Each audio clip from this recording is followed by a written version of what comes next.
आप सभी को नमस्कार एवं जय श्री राम। आज हम भारत के गौरवशाली इतिहास के बारे में बात करेंगे।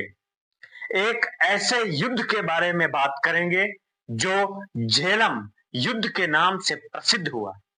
326 ईस्वी पूर्व विदेशी आक्रमणकारी के सामने ये वो रात थी जब संसार के दो महान योद्धा अपने उस युद्ध की ओर आगे बढ़ रहे थे जिसके लिए संसार युगों युगों तक उन्हें याद रखेगा।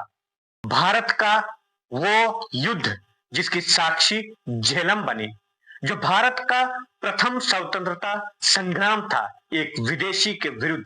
यह युद्ध मैसेडोनिया के शाह सिकंदर के विरुद्ध भारत के महान महाराज पुरुषोत्तम के मध्य में हुआ था।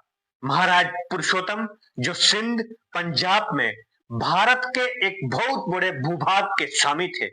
सिकंदर ने जब पूरी दुनिया को जीतने का मन बनाया, पूरी दुनिया को जीतने के बाद जब वो भारत की तरफ आगे बढ़ने की सोच रहा था, तब उसे एक ज्योतिष ने कहा था, सिकंदर भारत मत जाना, क्योंकि यदि तुम भारत गए तो वापस मैसेडोनिया कभी नहीं लौटोगे। परंतु सिकंदर विश्व विजय बनने की आकांक्षा से भारत की तरफ आक्रमण करने के लिए आगे बढ़ चुका था। नियति के चुने हुए दो योद्धा एक दूसरे के आमने सामने आने वाले थे। एक पश्चिम का तूफान बनकर झेलम पार करके भारत पर शासन करना चाहता था, दूसरा पूरब का पर्वत बनकर भारत की रक्षा करने के लिए सज्ज था। झेलम और चिनाब नदियों के बीच पोरस का शासन चलता था। अब भारत के पश्चिमी उत्तर के छोटे छोटे राज्यों के बीच मतभेद चल रहे थे। उनकी आपसी घृणा के कारण विदेशियों ने उसका लाभ उठाया। ये सभी छोटे छोटे राज्य कभी भी संपूर्ण संगठित नहीं हो पाए। इनकी यही अनेकता आगे चलकर भारत के लिए संकट का कारण बनी। जैसे कि तक्षशिला और पौरव राष्ट्र के आपस में बहुत बड़े मतभेद थे, जिस कारण इन दोनों की आपस में कभी भी संधि नहीं हुई। तक्षशिला ने विदेशियों का सहयोग किया। तक्षशिला नरेश अमाबी ने जब सिकंदर के सामने समर्पण किया, उसे देखकर अन्य राज्यों ने भी सिकंदर के पास जाकर समर्पण किया। उसके पश्चात पौरव नरेश महाराज पुरुषोत्तम ने सिकंदर को युद्ध के लिए ललकारा और तब हुआ भारत का प्रथम स्वतंत्रता संग्राम, जो झेलम युद्ध के नाम से जाना जाता है। इस युद्ध में जहां सिकंदर के पास 50,000 पैदल सैनिक, 7,000 घुड़सवार थे, वहीं महाराज पुरुषोत्तम के पास 20,000 पैदल सैनिक, 4,000 घुड़सवार और 130 हाथी थे। इस युद्ध में सिकंदर ने झेलम युद्ध जीतकर पौरव राष्ट्र पर आक्रमण करने के लिए अपनी सेना को आगे बढ़ाया।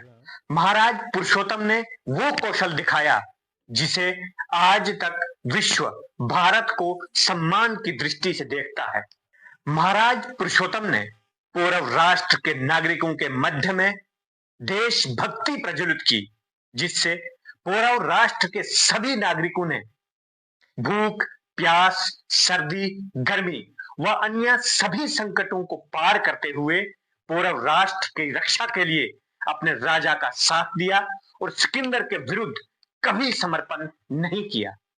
देशभक्ति की सुगंध पौरव राष्ट्र के साथ साथ समस्त आर्यवर्त में महाराज पुरुषोत्तम के प्रति सम्मान की भावना जगी और समस्त आर्यवर्त में एक ही गूंज उठी, धरती का श्रृंगार न छूटे मिटे न नभ की लाली, धरती का श्रृंगार न छूटे मिटे न नभ की लाली, जिस भारत के गौरव की पूर्व राज करे रखवाली, घेरा सागर है प्रेम का पहरा करता है देश का, घेरा सागर है प्रेम का पहरा करता है देश का, पार नहीं स्वीकार कभी आकाश से भी ऊंचा साहस, मान है ये सम्मान है ये स्वाभिमान का पारस। इस प्रकार के गीतों के साथ समस्त आर्यवर्त में राष्ट्र भक्ति एवं महाराज पुरुषोत्तम की महानता के स्वर गूंजने लगे, जिससे समस्त आर्यवर्त एवं भारत के अन्य राज्यों में भी राष्ट्र भक्ति की गूंज गूंजी और ऐसा लगा कि महाराज पुरुषोत्तम ने पूरे विश्व के विजेता सिकंदर के विरुद्ध जिस प्रकार आक्रमण किया है, जिस प्रकार कौशल दिखाया है, ये अद्भुत एवं ऐतिहासिक है, जो आगे चलकर सिकंदर के मन में भी हिला देने वाले संदेश थे। सिकंदर को लगा कि मैं महाराज पुरुषोत्तम को हराकर पूर्व राष्ट्र को अपने अधीन कर सकता हूं, परंतु जिस प्रकार का भाव, जिस प्रकार की राष्ट्रभक्ति और स्वाधीनता के लिए जिस प्रकार शौर्य के साथ भारतवासी आक्रमण कर रहे हैं, मुझे ऐसा लगता है कि मैं पूर्व राष्ट्र जीतने के बाद भी भारत पर शासन नहीं कर सकता, क्योंकि भारत एक ऐसा सांस्कृतिक देश है जिसकी अपनी संस्कृति है, जो अपने स्वाभिमान, अपनी संस्कृति एवं अपने सम्मान के लिए सर कटा सकते हैं, परंतु सर झुका नहीं सकते।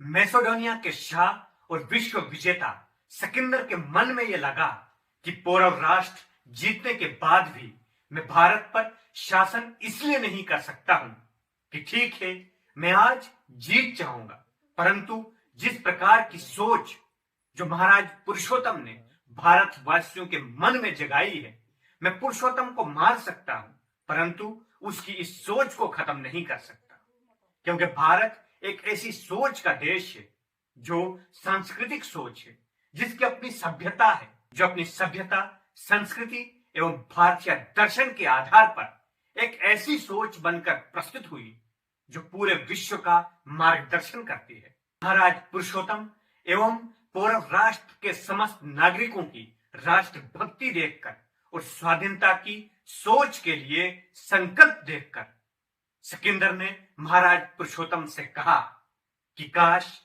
मैं तुमसे शत्रुता कर बैठा, यदि मैं तुमसे मित्रता करता तो आज संसार का सबसे सुखी राजा कहलाता। और सिकंदर ने वो तलवार जिससे पूरे विश्व को जीता था, जब तक उसके हाथ में वो तलवार थी तब तक उसे कोई पराजित नहीं कर पाया था। वही तलवार महाराज पुरुषोत्तम को मित्रता के बदले में भेंट स्वरूप की। और नियति के ऐसे दो महान योद्धा जो युद्ध के समय मिले थे, उनका अंत मित्रता से समाप्त हुआ। सिकंदर वापस मैसेडोनिया की तरफ रवाना हुआ, परंतु उसे इस बात का ध्यान नहीं रहा कि एक ज्योतिष ने उससे कहा है कि यदि तुम भारत पर आक्रमण करोगे तो वापस मैसेडोनिया नहीं आ पाओगे। इसी कारण उसे मध्य रास्ते में भी अपने स्वास्थ्य की स्थिति खराब होते हुए विश्राम करना पड़ा। जब उसे लगा कि यह मेरा अंतिम समय है, नियति के मैं ऐसे स्थान पर खड़ा हूं जो भविष्यवाणी सत्य होती दिख रही है कि मैं भारत पर आक्रमण करने के बाद वापस मैसेडोनिया नहीं जा पाऊंगा, उस समय उसने अपने मंत्रियों एवं अपने प्रमुख सलाहकारों को पास बुलाया और कहा कि मेरे दोनों हाथ खुले रखो, मैं अंतिम श्वास ले रहा हूं और मैं अंतिम श्वास इस संदेश के साथ छोड़ना चाहता हूं कि दुनिया इस बात को समझ पाए कि सिकंदर जैसा विश्व विजयी व्यक्ति भी अंत में खाली हाथ जा रहा है। इसी प्रकार इस राजा ने यह समस्त मानव जाति को संदेश दिया कि तुम दुनिया में जितना रक्त बहाओ, जितना अत्याचार करो, जितना धन इकट्ठा करो, जितने राज्यों या पूरी समस्त दुनिया पर शासन करो, परंतु अंत में खाली हाथ जाना पड़ता है। इसी प्रकार हम सबको इसे ये सीख लेनी चाहिए कि हम जीवन काल में ऐसे सत्कर्म करें जिससे अंत में हमें पछताना ना पड़े, क्योंकि जितना धन हम इकट्ठा करेंगे, जितनी संपत्ति हम जोड़ लेंगे, अंत में वो हम साथ नहीं ले पाएंगे, अंत में हमें खाली हाथ जाना है। इस प्रकार का संदेश देकर सिकंदर ने अपने प्राण छोड़े और दुनिया से विदा हुए। परंतु भारत के गौरवशाली इतिहास में महाराज पुरुषोत्तम का नाम इतिहास के स्वर्णिम अक्षरों में लिखा गया, जो आने वाले कई युगों तक याद किया जाएगा। महाराज पुरुषोत्तम ने प्रथम स्वतंत्रता संग्राम में विजय प्राप्त की और भारत पर विदेशों का शासन नहीं होने दिया। हम सब महाराज पुरुषोत्तम को शत शत नमन करते हैं, सलूट करते हैं और इसी निवेदन के साथ कि सिकंदर से हम सीख लें कि जीवन में हम सब ने जितना भी कमाना है अंत में खाली हाथ जाना है, और महाराज पुरुषोत्तम से यह शिक्षा लें कि जिस देश में हम रहते हैं, जिस संस्कृति में हम रहते हैं, जिस सभ्यता में हम रहते हैं, उसका सम्मान करना हमारा कर्तव्य है। भारत की रक्षा करना, भारतीय दर्शन के आधार पर जीवन व्यतीत करना हम सबका दायित्व है और कर्तव्य है। इसी उम्मीद के साथ आप सभी का धन्यवाद। जय हिंद, जय भारत, जय श्री राम।